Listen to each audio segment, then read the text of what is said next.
Ce programme vous est offert par la SENSAP, première institution publique en RDC certifiée ISO 9001.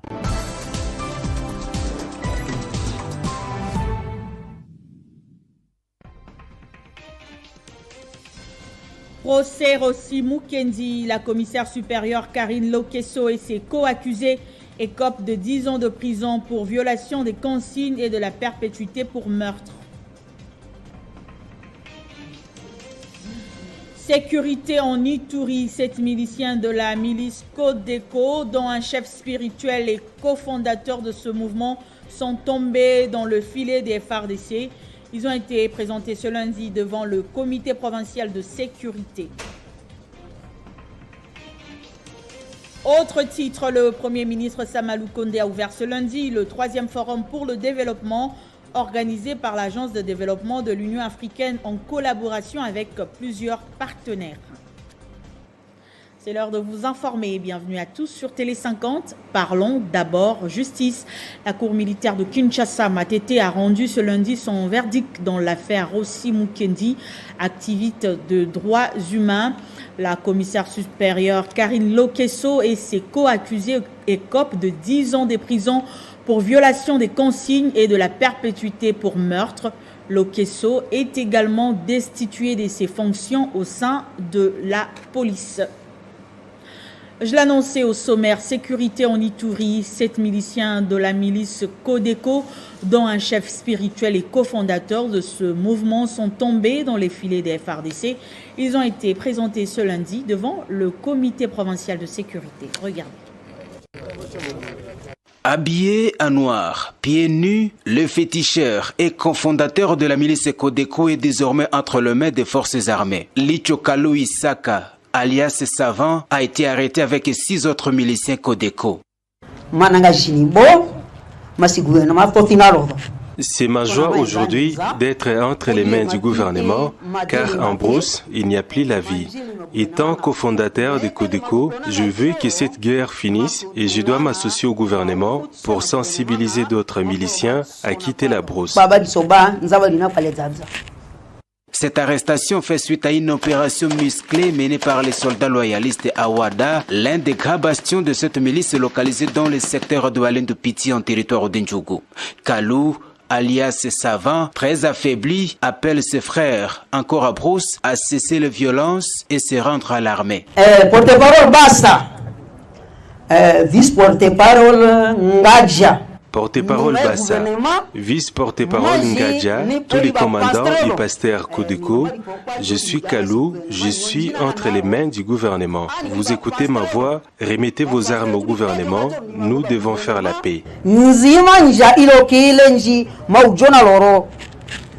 Au gouverneur militaire, lieutenant-général Loboyaka Chamadjoni, de saluer le travail abattu par les forces de l'ordre et de défense et les encourage à traquer sans relâche tout milicier hostile au processus de paix en Ituri. Donc nous allons continuer à les poursuivre, ces gens qui créent vraiment le malheur dans nos populations. Il s'y est de rappeler qu'à ce jour, plusieurs leaders de la milice Codeco Ndjougou, FPIC et terroristes ADF en territoire de Oumou sont soit arrêtés, soit neutralisés par l'armée pendant cette période de l'état de siège, a dit lieutenant Gilles Ngongo, porte-parole des opérations militaires en Ituri. Votre armée a fait un travail de titan. Dans l'actualité également, le Premier ministre Samalou Condé a ouvert ce lundi le 3e forum pour le développement organisé par l'Agence de développement de l'Union africaine en collaboration avec plusieurs partenaires. Ce forum a pour thème central la planification décentralisée de la transformation rurale par la capitalisation des expériences.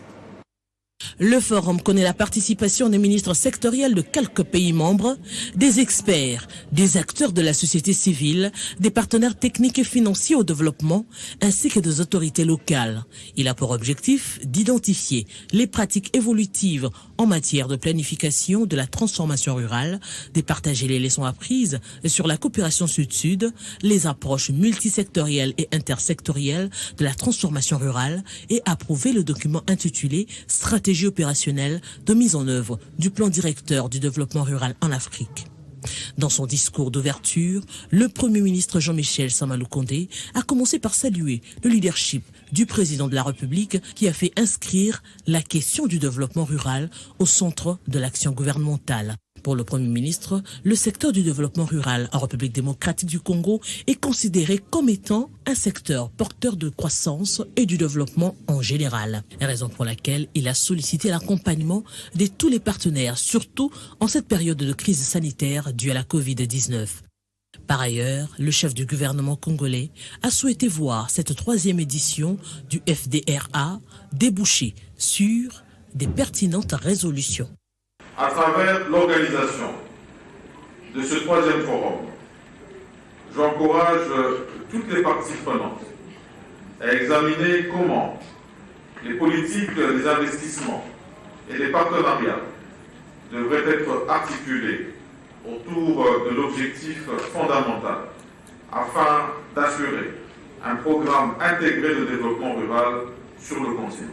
Ainsi, le plan directeur du développement rural en Afrique servira à la fois de cadre stratégique d'orientation et de référence qui sera une obligation pour l'ensemble des acteurs du monde rural. Je déclare ouvert les travaux du 3e forum pour le développement rural en Afrique. Signalons que les travaux qui sont ouverts ce lundi 10 janvier prendront fin le mercredi 12 janvier 2022. Et puis les points focaux des organisations bénéficiaires du projet de renforcement des initiatives de suivi des mécanismes électoraux réaffirment leur engagement d'être aux côtés de la centrale électorale pour renforcer l'observation citoyenne. Ce lundi, le président de la CENI, Denis Kadima, a reçu une délégation des prismes. Le but est de parvenir à l'amélioration de l'organisation des échéances électorales en RDC, de renforcer l'observation citoyenne et crédibiliser le processus électoral. Il était impérieux pour les prismes d'avoir un premier contact avec le nouveau dirigeant du bureau de la Commission électorale nationale indépendante. On veut de se faire une idée sur la vision globale de la centrale électorale en ce qui concerne le processus électoral en cours ainsi que l'état des lieux qui va baliser la voie. À l'heure où la CENI s'active à la mise en place d'un plan stratégique des opérations liées au processus électoral en cours. Les échanges entre le président de la Commission électorale nationale indépendante et les points focaux des organisations bénéficiaires du projet de renforcement des initiatives de suivi des mécanismes électoraux étaient axés sur la manière dont l'équipe du prisme va pouvoir se déployer. L'action du prisme s'inscrit dans l'objectif général de contribuer à la transparence, la crédibilité et l'intégrité des élections en République démocratique du Congo par la contribution aux réformes électorales et l'accompagnement de l'implication de la société civile dans les phases préliminaires des prochaines élections. Quelques organisations bénéficiaires du projet de renforcement des initiatives et suivi des mécanismes électoraux en RDC qui bénéficient de l'appui financier de l'Union européenne, avec aussi l'accompagnement technique de EISA, ont jugé utile de faire une prise de contact avec les nouveaux leaderships de la CENI pour se faire une idée sur la vision globale que ce dernier a. Le président de la CENI a été réceptif à notre démarche. Notons que les prismes veut donner l'occasion à la société civile congolaise d'impacter en amont à la phase des préparations des élections prévues constitutionnellement en 2023. Pour cela, les prismes accompagnent la société civile du pays à s'impliquer dans la surveillance des activités liminaires de la Commission électorale nationale indépendante. On s'envole pour le Haut-Ouélé où, comme projeté l'année dernière par le gouvernement provincial, les premiers engins de génie civil sont entrés dans le foyer minier du Vatican après des mois d'intenses travaux. Pour ce faire, l'évêque du diocèse de Wamba, Janvier Katanga, a célébré une messe sur place en présence du gouverneur de province, Christophe Basséan Nanga. Vatican, dans ce foyer minier situé à environ 140 km d'Iziro en territoire de Wamba, secteur MMB, c'est l'euphorie qui gagne la population. Dès son arrivée ici, le gouverneur du Haut-Uélé, accompagné de plusieurs personnalités, dont deux ministres, deux membres du comité de sécurité et autres collaborateurs, s'installe dans ces hangars érigés pour prendre part à cette messe célébrée par l'évêque du diocèse de Wamba, Janvier Kataka, pour la circonstance. Juste après, Trésor Karoumé, représentant de la communauté locale, décide de briser le silence.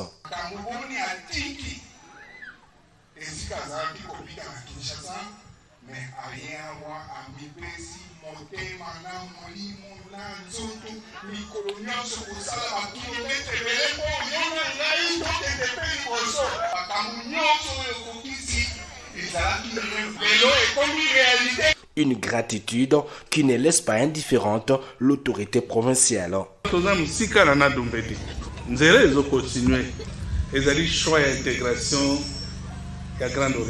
Dans ce traditionnel chant de gloire, tout est mis en contribution pour rendre hommage à ces dignes fils du milieu qui chaque jour qui passe s'emploient à métamorphoser les quotidiens de ses concitoyens conformément à la vision du chef de l'État Félix-Antoine Tshisekedi, initiateur de la politique de développement de la base au sommet. Dans cette forêt dense sont engagés depuis 2 mois des techniciens de la régie provinciale de travaux publics, devant qui rien ne résiste. Passionné du terrain, c'est sur ces tronçons Bolé Mambati que le gouverneur Christophe Bassine-Nonga avait commencé sa journée pour visiter ces chantiers qui viennent de dépasser la localité de Lassa dans sa marche vers la province voisine de la Tchopo pour réconforter les morales de ses ouvriers.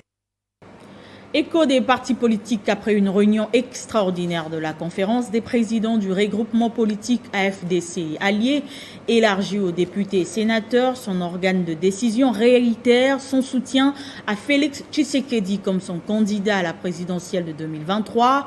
En outre, la FDCA condamne énergétiquement la campagne de diffamation orchestrée par un groupe de gens dans la province du Sud Kivu. Ils se sont exprimés à l'issue de cette réunion tenue à Kinshasa le week-end dernier autour de la présidente par intérim Marie-Jacqueline Rumba. La déclaration est lue par le porte-parole Rémi Moussoungaï. On l'écoute. L'AFDCA présente, à l'occasion de l'avènement de l'année nouvelle 2022, ses meilleurs vœux de santé, de bonheur, de prospérité et de fructueux mandat politique à la tête du pays à son Excellence Félix Antoine Tshisekedi Tshilombo, président de la République, chef de l'État. Lui réitère ses fermes assurances quant au choix porté sur sa personne en qualité de candidat de l'AFDCA à l'élection présidentielle de 2023 et de son engagement à accompagner sans réserve ses efforts de rétablissement et de consolidation de la paix sur l'ensemble du territoire national. L'AFDCA soutient la vision du chef de l'État concernant la gouvernance politique et économique en vue de l'amélioration des conditions sociales de la population. L'AFDCA condamne énergiquement la campagne de diffamation orchestrée par des ennemis de la paix qui s'évertuent inutilement à imputer sournoisement les manquements professionnels reprochés au gouverneur du Sud Kivu, à son autorité morale, Modeste Bahati Lukwebo, homme d'État confirmé, dont le prestige dépasse les frontières nationales et qui s'est investi inexorablement dans la recherche du bonheur collectif grâce à ses meilleures œuvres réalisées au prix de multiples sacrifices à travers le pays et spécialement dans le Grand Kivu. L'AFDCA attire, à titre de rappel, l'attention de l'opinion publique en général et particulièrement celle de la province du Sud Kivu sur les humiliations subies il y a quelques mois, allant jusqu'à l'empêchement de Bahati Lukwebo de tenir son meeting à Bukavu à la place de l'indépendance par le même gouverneur dont on prétend être soutenu au jour d'aujourd'hui par l'honorable président du Sénat. Quelle contradiction! Où en est-on avec le dossier d'exploitation anarchique des minerais par les Chinois au Sud Kivu attribué abusivement à l'honorable sénateur Modeste Bahati Lukwebo après des missions parlementaires de clarification? Et puis la FDC, Fédération du Haut-Katanga, que dirige Tekla Ponzi Muyumba, continue l'opération de son implantation dans tous les coins de la province. Le 8 janvier dernier, une forte délégation conduite par le secrétaire exécutif provincial André Kabamba est arrivée à Kasenga. Objectif, implanter le parti cher au professeur Modeste Bahati Lukwebo, président du Sénat, dans ce coin du Haut-Katanga, et procéder à l'installation des animateurs de différentes structures. C'est un accueil chaleureux que la population de la cité de Kasenga a réservé à la délégation de l'Alliance des forces démocratiques du Congo, AFDC, parti politique cher au professeur Modeste Bahati Lukwebo. Nous sommes à 200 km de la ville de Lubumbashi. Après la présentation des civilités à l'administrateur du territoire de Kasenga, cette délégation conduite par André Kabamba s'est rendue au tout nouveau siège du parti. Et c'est au nom de la présidente fédérale Tekla Ponzi Muyumba que le secrétaire exécutif provincial a procédé à l'installation des animateurs du comité territorial de l'AFDC. Les emblèmes et textes du parti leur ont été remis avec un seul mot d'ordre, à savoir travailler pour la réélection de Félix-Antoine Tshisekedi Tshilombo aux prochaines élections selon la recommandation de l'autorité morale de l'AFDC à le professeur Modeste Bahati Lukwebo. La présidente fédérale Tekla Ponzi, depuis sa prise de fonction en 2020, s'était donné la mission d'installer le parti AFDC dans tous les coins et recoins de la province du Haut-Katanga. Et nous sommes fiers de voir le parti du sénateur professeur Modeste Bahati Lukwebo être accepté partout au Congo. Cela est une assurance par rapport à l'engagement que nous avons pris d'accompagner le chef de l'État et de le faire réélire aux élections de 2023.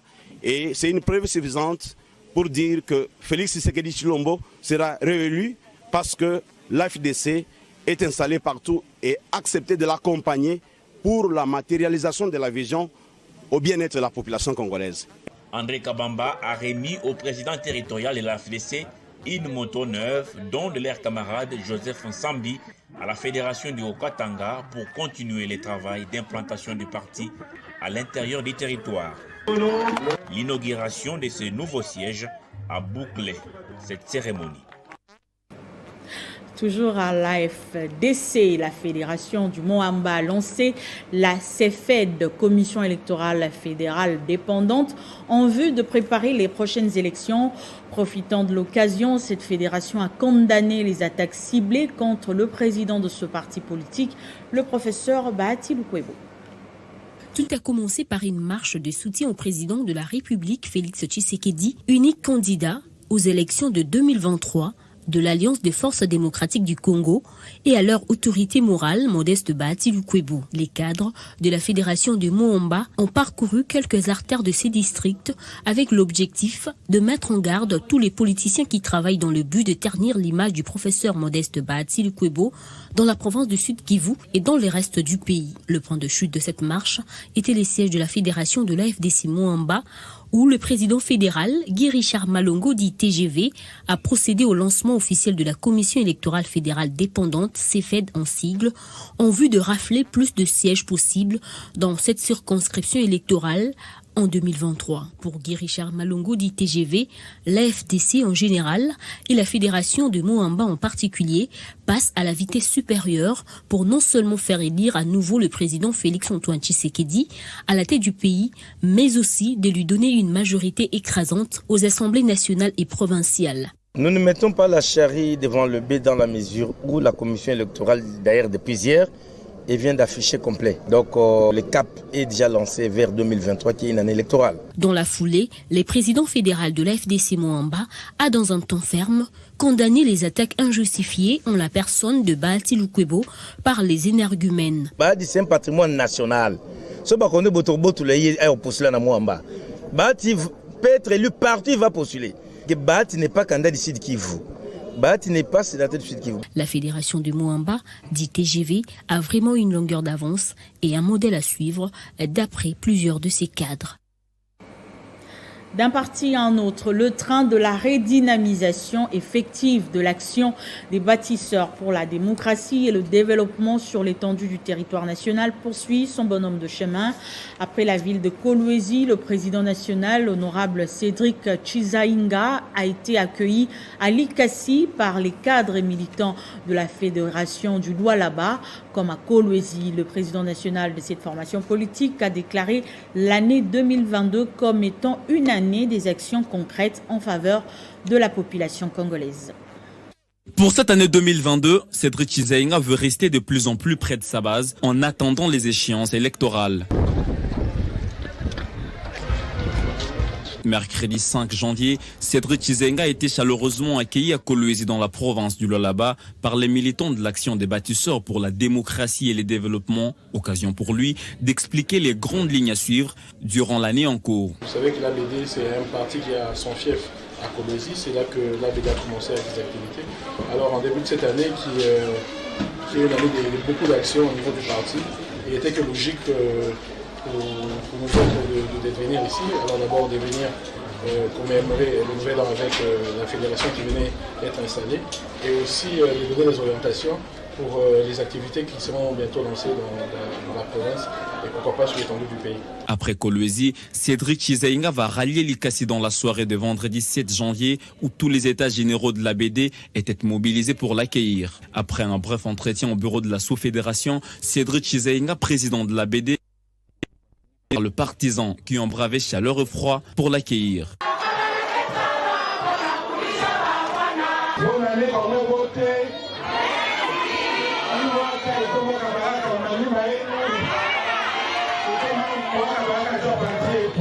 L'action des bâtisseurs pour la démocratie et le développement est déterminée à conquérir le pouvoir en 2023 et pour y parvenir, Cédric Chizainga appelle tous les militants du parti au travail.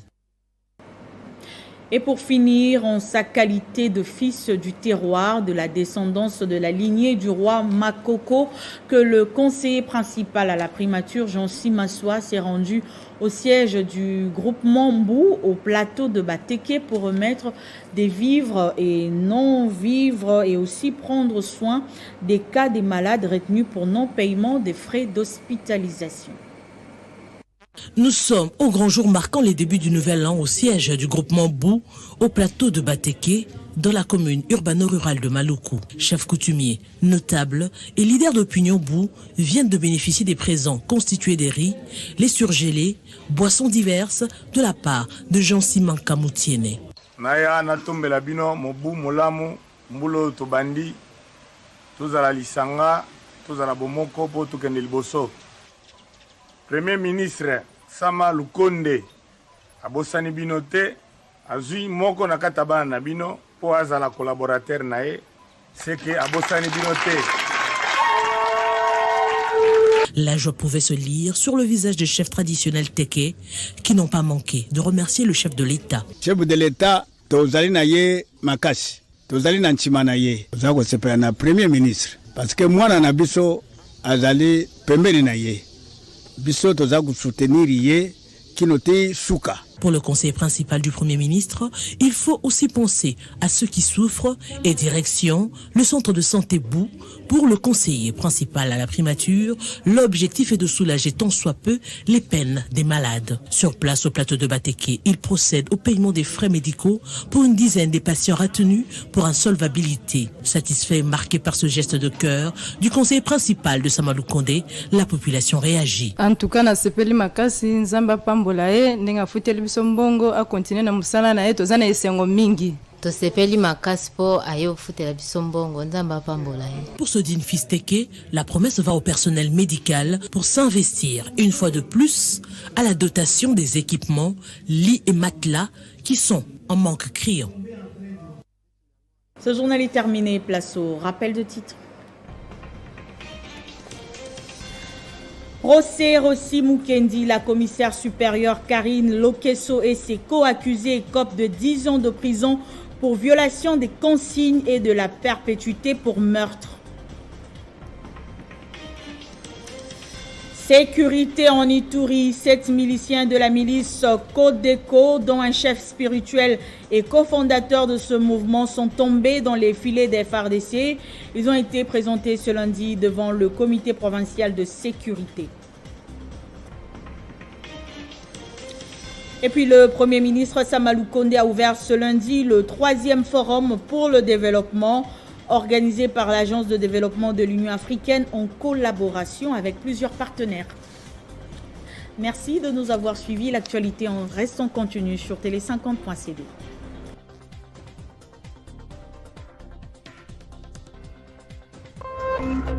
Téléchargez les infos Télé 50 sur www.télé50.cd. Ce programme vous a été offert par la SENSAP, première institution publique en RDC certifiée ISO 9001. Communiqué de presse. Les FARDC et l'UPDF portent à la connaissance de l'opinion publique qu'elles disposent des informations fiables sur la présence dans la région des éléments appartenant à un groupe armé avec des plans sinistres pour discréditer les performances réalisées par les forces conjointes dans les actions contre les rebelles ADF basés à l'est du Congo. Les informations recueillies précisent que ces criminels organisés en groupe armé veulent salir la réputation de l'UPDF et des FARDC et créer le doute dans la population de l'Est de la RDC. Dans leur projection, ils veulent nuire aux bonnes relations existant entre l'UPDF et les FARDC, deux forces de défense disciplinées et behavioristes, et la population locale qui a bien accueilli et soutenu l'UPDF et les FARDC depuis le lancement de l'opération Shuja contre les ADF l'année passée. Utilisant le camouflage et l'uniforme similaires à ceux de l'UPDF, cette fraction criminelle a planifié de commettre des atrocités en massacrant des civils innocents dans le but de faire croire que l'UPDF s'est retourné contre les personnes que les FARDC se sont engagés à protéger. Le but ultime recherché est de déstabiliser la région et discréditer l'UPDF et les FARDC pour raviver la stigmatisation dans l'opinion. À cet effet, les FARDC et l'UPDF tiennent à alerter le public tant de l'Est de la RDC en particulier que celui de l'Ouganda en général de la planification des attentats et actes de sabotage par ces criminels et appellent chacun à la vigilance et à dénoncer ou signaler tout mouvement suspect des restes des terroristes ADF. Enfin, les FARDC et l'UPDF rassurent le public qu'elles ne se laisseront ni distraire ni détourner de leur mission pour neutraliser définitivement l'ennemi. Elles affirment que dans la conduite des opérations, elles respectent les droits de l'homme, le droit international humanitaire et les règlements d'engagement. Fait à Kinshasa le 10 janvier 2022, Kasonga Chibangu Léon Richard, général-major, porte-parole des FARDC.